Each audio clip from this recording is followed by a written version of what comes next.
Friends, heart attack का जो प्रमाण है पूरे भारत में बहुत तेजी से बढ़ रहा है। बहुत सारे पेशेंट को हार्ट अटैक आ जाता है, जिसकी वजह से कई पेशेंट को डेथ हो जाती है।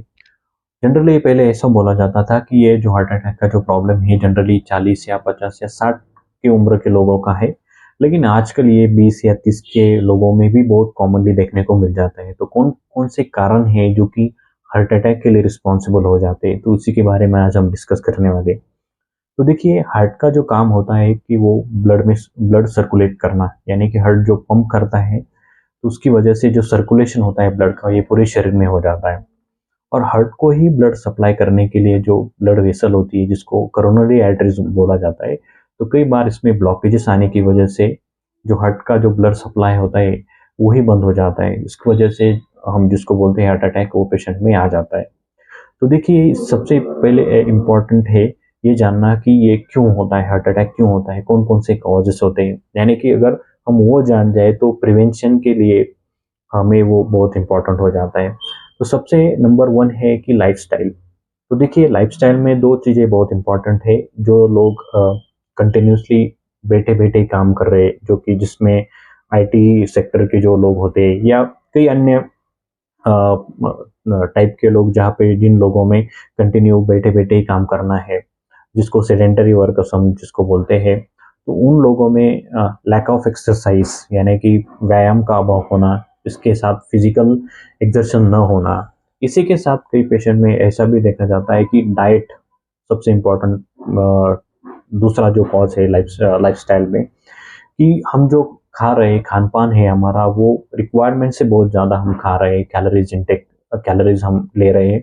तो इसकी वजह से जो शरीर में जो कोलेस्ट्रॉल का लेवल है, ट्राइग्लिसराइड का जो लेवल है, वो कंटिन्यूअसली बढ़ रहा है। इसकी वजह से जो ब्लॉकेजेस जो कोरोनरी आर्टरीज में जो फॉर्म हो रहे हैं, वो हार्ट अटैक को बहुत ज़्यादा बढ़ाते हैं।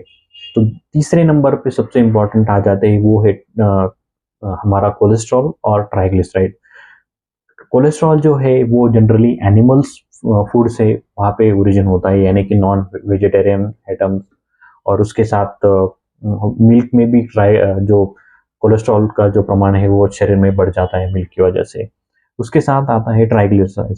ट्राइग्लिसराइड ये जनरली ऑयल जो फ्रूट्स है या फूड्स है, उसमें बहुत ज़्यादा होता है ट्राइग्लिसराइड का प्रमाण। तो उस की वजह से जो ब्लॉकेजेस होते हैं, चर्बी है शरीर की है, वो बढ़ जाती है।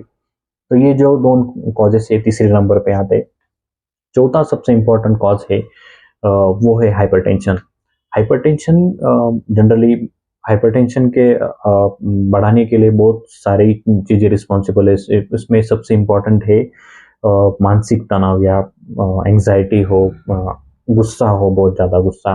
तो ये जनरली साइकोलॉजिकल जो प्रॉब्लम्स होती है, ये जनरली हाइपरटेंशन को बढ़ाती है। तो ये तीसरे या चौथे नंबर पे हम उसको बोल सकते हैं कि ये जनरली पेशेंट में, हार्ट अटैक के पेशेंट में जनरली देखा जाता है।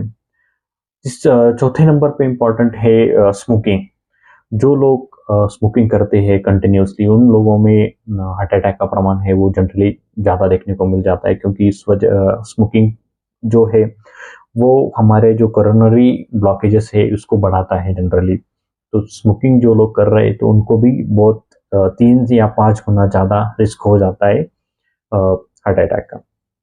कई पेशेंट में ये हेरिडिटरी भी हो सकता है, यानी कि आनुवंशिक भी हो सकता है। अगर फैमिली में अगर किसी को हार्ट अटैक हो गया हो, तो एक चांसेस हो जाते हैं। सभी को नहीं होता, लेकिन उसको हम चांसेस में थोड़ी बार बहुत, अगर वो मोटापा वगैरह उन लोगों में है, ओबेसिटी है, सेडेंटरी वर्कर्स है, तो उन लोगों में रिस्क और ज़्यादा बढ़ जाती है।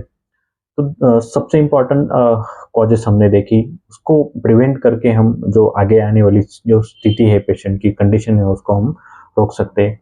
हार्ट अटैक आते वक्त पेशेंट को जो सिम्टम्स आते हैं, कई बार पेशेंट में बहुत बार चलने के वक्त पे बहुत बार छाती में बहुत भारीपन महसूस होना, कई पेशेंट में सांस फूल जाती है, सीने में बहुत ज़्यादा दर्द हो जाता है, और बहुत ज़्यादा पसीना बहुत पेशेंट को आता है, और उसको पसीने इतना ज़्यादा आता है कि पूरे जो शर्ट वगैरह होते हैं, कपड़े होते हैं, वो पूरे गीले हो जाते हैं पसीने की वजह से।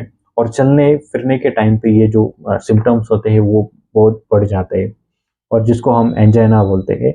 और कई बार ये पेन रेडिएट हो जाता है लेफ्ट साइड में, आर्म में, या रेडिएट हो जाता है पीछे के साइड पे, कई बार चला जाता है। और ऐसा एक्सपीरियंस होता है बहुत सारे पेशेंट का, ऐसा दर्द जो पहले कभी नहीं हुआ पेशेंट को। कई पेशेंट को ये एसिडिटी समझते बैठे हैं, उसके लिए मेडिसिन लेते हैं, फिर भी तकलीफ कंटिन्यू रहती है पेशेंट की। तो उस टाइम पे अगर कंटिन्यू पेशेंट को ऐसे सिम्टम्स आ रहे हैं, तो डेफिनेटली जल्द से जल्द आप हॉस्पिटल में अप्रोच हो जाएं, तो जो आगे की जो स्थिति है हम उसको रोक सकते हैं। अगर सबसे इम्पोर्टेंट अगर प्रिवेंशन करना है, तो हमें सबसे इम्पोर्टेंट ये जान लेना बहुत महत्वपूर्ण है कि आपके कोलेस्ट्रॉल लेवल्स क्या बोलते हैं।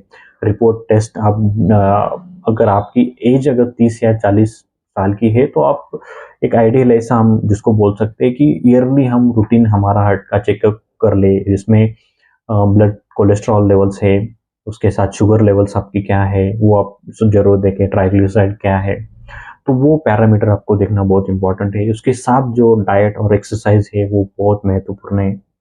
महिलाओं में जनरली एस्ट्रोजन की वजह से हार्ट अटैक का जो प्रमाण है वो कम देखने को मिल जाता है, लेकिन उनमें भी पोस्ट मेनोपॉजल एस्ट्रोजन कम होने के बाद वो चांसेस बहुत बढ़ सकते हैं, लेकिन पुरुषों में ये प्रमाण बहुत ज़्यादा होता है।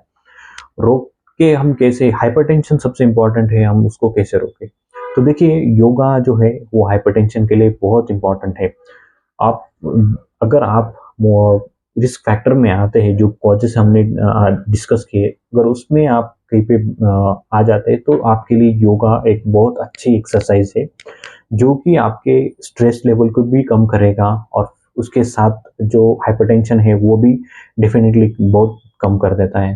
उसके साथ आता है डाइट पे कंट्रोल। जो हम खा रहे हैं, वो आपके काम हम जो कर रहे हैं, अगर हम सेडेंटरी वर्कर से या हमारे बैठा-बैठा ही काम है, तो आप जनरली डाइट के ऊपर आप कॉन्संट्रेट कीजिए। उसके साथ जो फिजिकल एक्सरसाइजेस हैं, जिसमें साइक्लिंग हो गया, योगा हो गया, वॉकिंग हो गया, आप डेफिनेटली करें। तो उसको हम उससे हम ट्राइग्लिसराइड या कोलेस्ट्रॉल के लेवल बहुत अगर कम रखें, नॉर्मल रखें, तो जो रिस्क है हम उसको कम कर सकते हैं। सो आई होप ये सब आपके लिए बहुत महत्वपूर्ण है, और this video is helpful for you, so thank you so much.